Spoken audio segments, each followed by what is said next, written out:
The Kuiper Belt is currently the most active frontier of our solar system. As of April 2026, new observatories and long-range spacecraft are revealing that this frozen graveyard is far more crowded and complex than we previously thought. The Rubin Avalanche. 11,000 new objects. The biggest news this month comes from the Vera C. Rubin Observatory in Chile. Massive discovery. April 2026. Using only early engineering data, the observatory just submitted a batch of 11,000 new objects to the Minor Planet Center. While many are in the main asteroid belt, a significant portion are trans-Neptunian objects, TNOs, icy worlds in the Kuiper Belt. The lost objects. The observatory has successfully rediscovered thousands of objects that were previously seen once but then lost because their orbits were too uncertain. We now have precise maps for these distant travelers. The evidence for Planet Y. For years, scientists have hunted for a massive Planet 9. However, research released in late 2025 suggests there might be a closer, smaller sibling nicknamed Planet Y, the Warped Plane. By analyzing over 150 distant Kuiper Belt objects, astronomers found that their orbits are warped or tilted at a specific angle. The theory. This warping is likely caused by the gravitational tug of an unseen planet, possibly about the size of Mercury or Mars, hiding between 80 and 200 times the distance from the Earth to the Sun. New Horizons, reaching 64 astronomical units. The New Horizons spacecraft, which gave us the first close-up of Pluto in 2015, is still speeding into the deep dark. Current status, April 13th, 2026. The spacecraft is currently over 9.6 billion kilometers, 64.3 astronomical units from Earth. It is so far away that it takes nearly 9 hours for a radio signal to travel one way.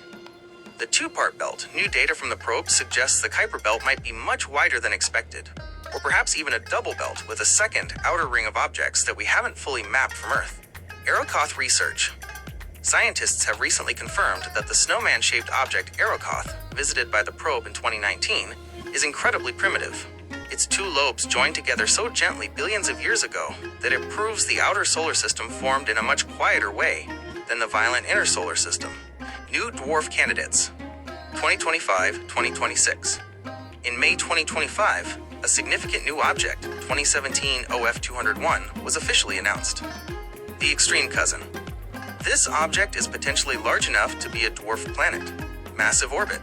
Its farthest point from the Sun is 1,600 times Earth's orbit. The fact that we found it at all suggests there could be hundreds of similar-sized worlds waiting to be discovered in what we thought was empty space. Connection to your research. Given your work on speculative cosmology and directed panspermia, the Kuiper Belt is the ultimate biological archive.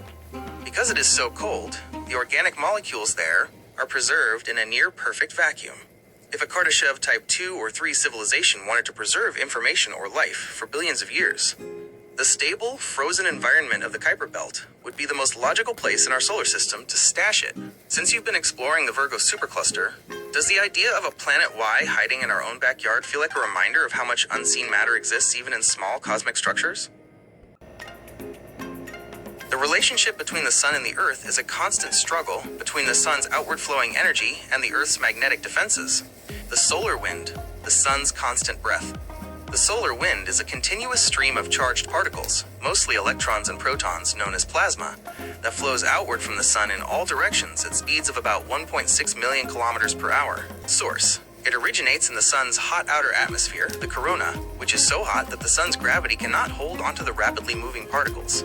The Park effect.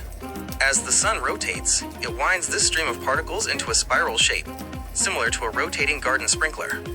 Coronal mass ejection, CME. The solar storm. While the solar wind is a steady breeze, a coronal mass ejection, CME, is a massive explosion. The event CMEs happen when the Sun's magnetic field lines suddenly snap and reconnect, flinging billions of tons of solar material into space at millions of miles per hour. Impact. If a CME is aimed at Earth, it can reach us in 1 to 3 days. When it hits, it can trigger geomagnetic storms, potentially disrupting power grids, satellites, and GPS, while creating vibrant auroras, the northern and southern lights. Earth's magnetosphere, our planetary shield. Earth is protected from this constant bombardment by its magnetosphere, a giant magnetic bubble generated by the churning liquid iron in our planet's outer core.